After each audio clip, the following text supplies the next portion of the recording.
Garoto chamado Roberto. O tempo passou feito rio correndo, fazendo Roberto crescer. E um dia ele quis ensinar seu pai, já velhinho, a ler e escrever. O pai, que nunca teve escola, gostou da ideia e pegou uma caneta. Roberto lembrou-se sorrindo do dia em que fez sua primeira letra. Vez uma era, quer dizer, uma era vez, ou melhor, vez era uma, desculpem, era uma vez, agora sim. Era uma vez um menino que era muito atrapalhado. O nome dele era esquisito porque foi escrito errado. É que o pai também se atrapalhava sempre, sem parar. E ele deu um nome com uma letra fora do lugar. Quando o menino cresceu, o doutor viu que era homem e falou para os pais dele: já escolheram o nome? Mas seu pai não tinha tido escola, era analfabeto. Não sabia nem falar direito e falou Roberto. E o doutor escreveu daquele jeito mesmo, todo apressado. O pai, sem saber ler, disse que estava tudo acertado e deixou assim mesmo. A mãe estava tão feliz esperando o filho que também não se deu conta. A família de Roberto morava bem escondida, num lugar quase deserto, com o chão de terra batida. Lá não tinha nenhum carro, muito menos avião, e todos os moradores se tratavam como irmãos. Não tinha nem luz nem gás nas casas do povoado. O banho era de água fria e ninguém ficava esquentado. De dia se abria a janela para acender a luz do sol. De noite acendiam-se as velas e acabava o futebol. Mas todos viviam muito bem. Eram todos muito amigos lá naquela vila.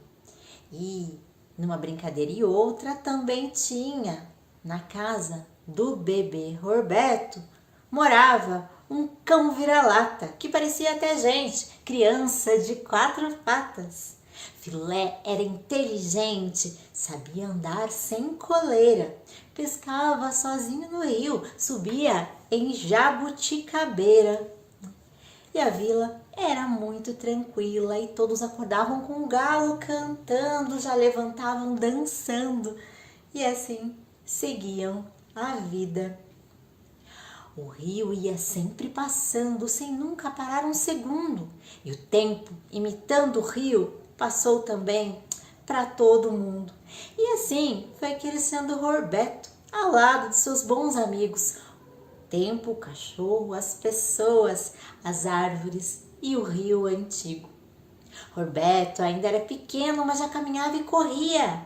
Também já sabia falar. E além de falar, ele ouvia. Crianças aprendem a pensar. E ele aprendeu desde cedo. Também aprendeu a contar usando a ajuda dos dedos. Pensou nos amigos que tinha. O pai e a mãe eram 2. Filé era o terceiro da lista. Não lembro quem veio depois. Contou só na mão direita. Os pais, o cachorro e mais 3. Contou do dedão ao dedinho. 1, 2, 3, 4, 5, 6. 6. Roberto contou outra vez, prestando bastante atenção. Contou do dedinho ao dedão. 6 dedos em uma mão? Será que na outra são 4? E Roberto ficou ali confuso tentando contar também. Antes, contou os dedos dos pés para saber se a conta estava certa. E quando finalmente ele teve coragem de contar os dedos da outra mão. Foi lá, contou 5 dedos na mão esquerda, usando um dos 6 dedos da mão direita. E vendo que só tinha 5, gritou: "Tenho uma mão perfeita!" E todo mundo escutou o grito do Roberto e foram todos curiosos saber o que era. Mas Roberto não quis dar a resposta não, porque ele estava envergonhado, não queria saber disso. E ficou todo mundo achando estranho quando ele chegou na escola com uma mão dentro da sacola. E todos perguntavam por que ele estava tão sério, mas ele não queria mostrar a mão com defeito. Então saiu de perto e deu outro jeito. Depois disse a professora: "Hoje é um dia especial. Eu vou ensinar uma coisa gostosa e fundamental. Preparem o papel e o lápis, que vai começar o dever. Vocês, neste grande momento, irão aprender a escrever." Todos ficaram animados, até o Roberto. Mas ninguém conseguia fazer direito, que na primeira vez é mesmo complicado. Roberto fez pior ainda, não conseguiu escrever nada. É que ele tentou com a mão esquerda, que não era a mão que ele usava, nem para tirar meleca. E quando ele desenhava, a mão boa dele, a direita, era a mão dos seus 6 dedos, que agora ele pôs na sacola para tentar guardar o segredo. Mas a professora falou: "Que é isso, garoto? Eu sei que você não usa a mão esquerda, pode usar a direita aí, você não é canhoto." E aí ele não teve outra escolha. Pensou em fazer tudo ligeiro, que ninguém ia ficar contando os dedos na mão, né, para ver que eles tinham sobrando. Rasgou a sacola correndo, escreveu mais rápido ainda, e mesmo nervoso e com pressa, ele fez a letra mais linda. E a professora chamou todos, que ficaram com cara de espanto. Ela disse: "Venham ver o que o Roberto fez." E ele, com medo de que ela tivesse descoberto o segredo. Mas não, é porque a letra dele era perfeita. A mão do Roberto é esperta e todos admiraram muito o Roberto. E no outro dia na escola aconteceu uma situação muito engraçada, porque todos os amigos foram com uma mão dentro da sacola. E Roberto ficou encabulado quando viu aquela situação, porque todo mundo estava com a mão na sacola para tentar ter uma letra bonita como a do Roberto. Mas não era essa a situação. Então Roberto explicou, mesmo com vergonha. E os colegas até disseram: "Ah, tem dedo sobrando, assim qualquer um acerta." Mas a professora explicou que aquilo era só um detalhe e que para escrever como ele certinho, o capricho é que vale. Não faz diferença ter 5, 6 dedos, 2 mãos ou 2 pés. Cada um é de um jeito e são todos perfeitos. Roberto, eu te dou nota 10.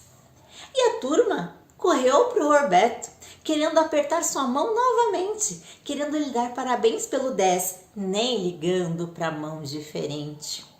Roberto juntou as sacolas e as jogou no lixo com seus companheiros. Depois ele foi jogar bola e gritou: "Furem a luva, que eu vou ser goleiro." O tempo passou feito rio, correndo, fazendo Roberto crescer. E um dia ele quis ensinar o seu pai, já velhinho, a ler e escrever. O pai, que nunca teve escola, gostou da ideia e pegou uma caneta. Roberto lembrou-se sorrindo do dia em que ele fez sua primeira letra.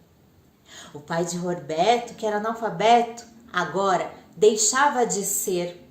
E lembrou-se sorrindo do dia em que sua mulher deu à luz um bebê. E sorrindo falou para o filho: "Eu errei seu nome, seria Roberto." Mas o filho falou: não errou não, Senhor. O amor sempre faz tudo certo. E aí, vocês gostaram da história? Ai, professora Alessandra conta de uma forma tão gostosa de ouvir, não é verdade? Vamos conversar um pouquinho sobre esse livro aí.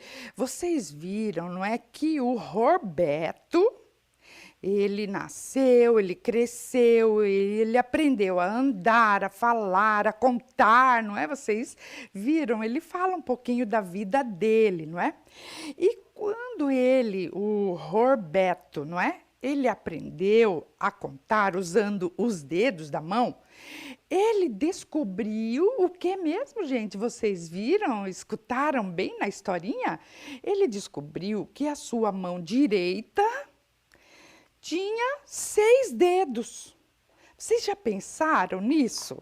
Não é? É muito interessante isso, pensar. Ele tinha 6 dedos, daí ele ficou todo preocupado para saber, será que a mão esquerda também tem 6 dedos? Daí ele foi lá contar, não é? Ele foi lá contar e aí ele contou e viu que a mão dele era, ele disse assim, eu tenho uma mão perfeita. Olha que legal, não é?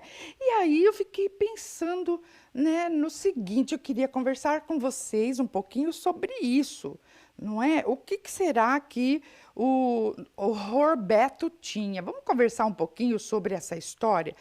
Você acredita que existem mãos perfeitas? O que é uma mão perfeita? O que é que significa ter um corpo perfeito? Vocês já pensaram nisso? Você acha que existe um modelo único assim de corpo perfeito? Ó, aquela pessoa tem um corpo perfeito e a outra não tem o corpo perfeito? Como que deve ser, então, uma mão ou um corpo que seja perfeito? Você já pensou nisso?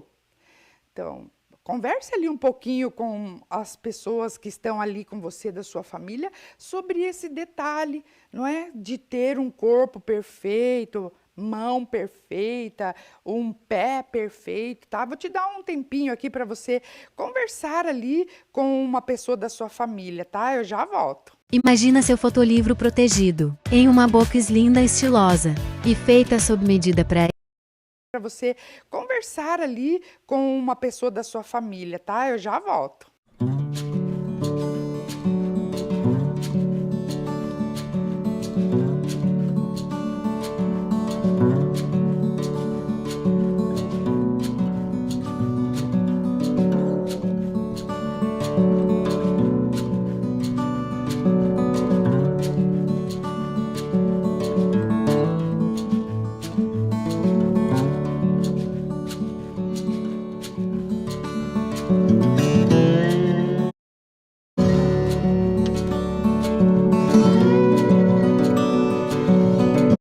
As redes sociais, a televisão, a internet mostra o corpo, né, de meninos, de meninas, de homens e mulheres, como se eles fossem o único modelo de corpo perfeito. Você já pensou nisso? Mas nem sempre é assim, não é? Então, nós precisamos pensar assim sobre isso, que nem todo mundo tem esse corpo parecido com o modelo que é colocado ali na mídia, não é? Então, olha só, não podemos seguir o que as outras pessoas fazem, né? Cada pessoa tem um corpo e um jeito de ser. Procure ser você mesmo, sem medo e sem preconceitos. O modelo de corpo ideal e perfeito é sermos saudáveis e estarmos felizes com nós mesmos. Olha que legal isso, não é? Então, é importante nós pensarmos que cada um tem um corpo que é diferente do outro. E falando nisso, falando em corpo, você já se olhou aí no espelho e fez e observou como que é o seu corpo? Você já fez isso de observar como que são as suas mãos, os seus pés, não é? Então, hoje eu trouxe aqui uma receita de se olhar no espelho, tá? Então, vamos ler essa receita de como se olhar no espelho? Na verdade, é um poema da Rosiana Murray, que eu gostaria de ler com vocês aqui, que serve também como uma receita de como se olhar no espelho. Vamos ler aqui comigo? Olhe lá. Se olhe de frente, de lado, de costas, de cabeça para baixo, pinte o espelho de azul, dourado, vermelho, faça caretas, ria, sorria, feche os olhos, abra os olhos e se veja sempre surpresa. Quem é você? Olha que pergunta bacana que ela termina o poema. Quem é você? Olha que pergunta legal. Como que é o seu corpo? Quantos braços você tem? Quantas pernas você tem? Quantos dedos na mão direita, na mão esquerda, nos seus pés? Você já observou a sua boca? Tem algum dente que já caiu? As suas orelhas, tudo que nós estudamos, né, nesse segundo trimestre. Você já se olhou bem mesmo, com detalhes? Isso é observar, não é? Então, agora eu quero que você faça isso e observe bem ali, se tiver um espelho ali na sua casa, ou peça para alguém observar você, e você observa uma outra pessoa que está aí junto com você, não é? E eu quero agora o seguinte, que você faça ali um desenho que represente assim, ó, este sou eu hoje. Tá, entendeu? Então, vamos lá, vou te dar um tempinho para que você possa aí fazer um desenho de como é você, tá bom? Então, faça aí e eu já volto.